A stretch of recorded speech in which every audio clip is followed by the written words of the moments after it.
Hello! Hello, hello, hello! Magandang araw at magandang buhay at panibagong vlog na naman si Bonsai Stang Lumpo. So samahan nyo ulit ako guys. Ayusan natin itong santan na pabayaan dahil nandun lang sa sulok ito. Okay? Samahan nyo ako, ayusan natin and then iripat natin dahil ang kanyang mga medium ay kukunti na lang. Okay? So let's start.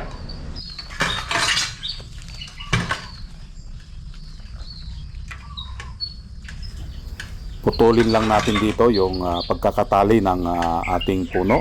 Yun, natanggal na.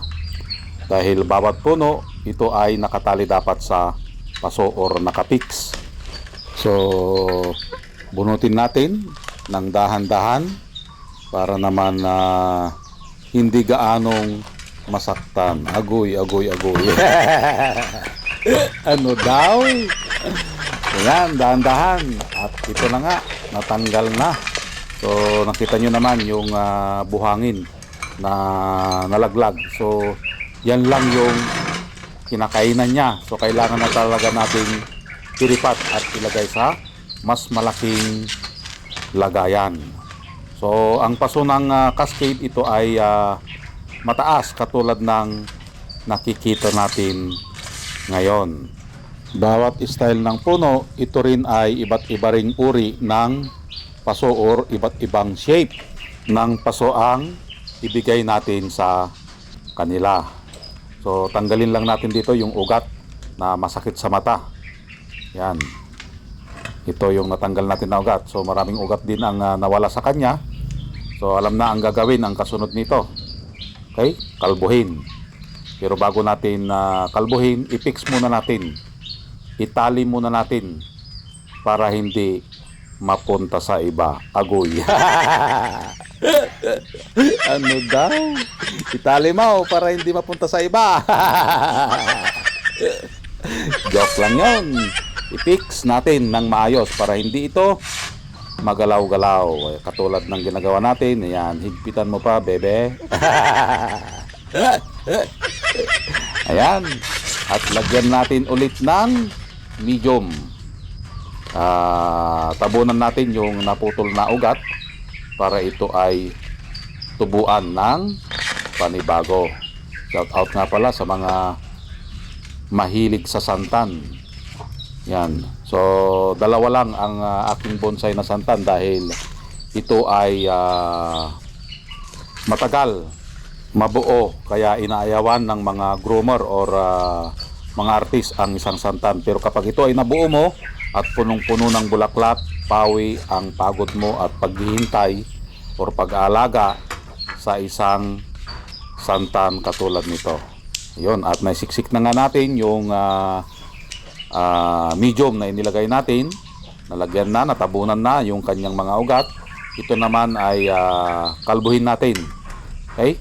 Dahil ginilaw natin sa baba, dapat galawin din natin sa parting taas. Vice versa yan. Agoy. Alam nyo kung bakit? Dahil nasaktan ang kanyang mga ugat. Nagputol tayo kanina. Dapat walain natin yung kanyang pinapakain. Ano ba yung kanyang pinapakain? Yun yung mga dahon. So para maiwasan yung ma-stress ang ating halaman, dapat kalbuhin natin. So ganun lang ang ating gagawin kapag tayo ay nagre-ripat, dapat kalbuhin. Pero take note, mayroon tayong halaman na hindi kinakalbo, mayroon din tayong halaman na kinakalbo. Napaka-importante na malaman natin yung mga yon. Okay? So, kunting ayos na lang ito at ito ay matatapos na. Napakatagal ang pagbuo ng isang santan. Yan, magantay tayo dito ng 6 na buwan bago natin makita ulit yung kanyang pagbabago. So, halos kalahating taon ang aantayin natin dito. I-update din natin ito para makita nyo yung kanyang outcome sa kanya. Yan. At isinabay lang natin na medyo maulan na yung pagriripat dahil sobrang init para hindi naman ganong mahirapan ang ating halaman. Ayan, natanggalin lang natin yung mga hindi na kailangan na sanga para ito ay gumanda at bumalik alindog ang kanyang itsura. Agoy, agoy, agoy. Sana all balik alindog.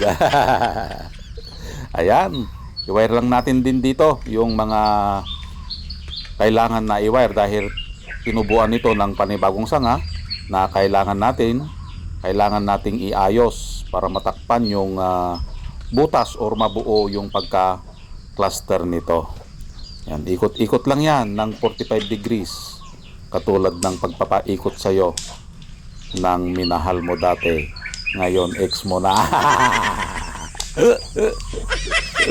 Ayun, ikot-ikot. Ayan, ikot-ikot lang hanggang ito ay matapos. So kapag ito ay ilagay na natin sa garden, dapat yung medyo half day lang muna ang araw, okay?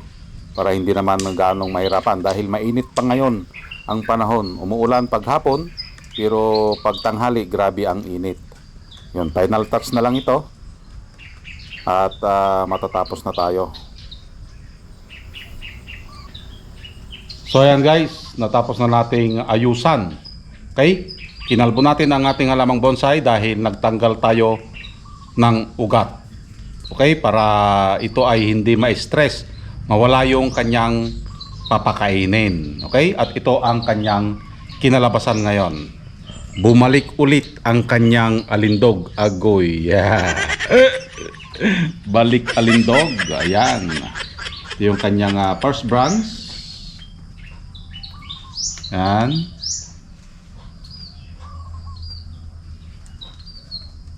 Yun. Okay?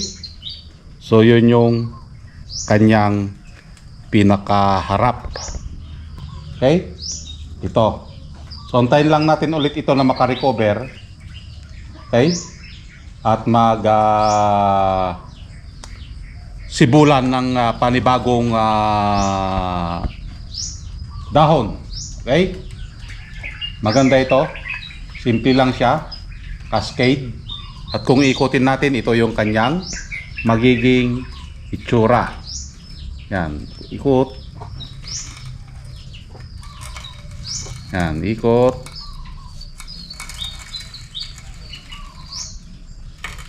Iyon. Iyon. Okay? So, ito ay full cascade. Parang siya. Agoy.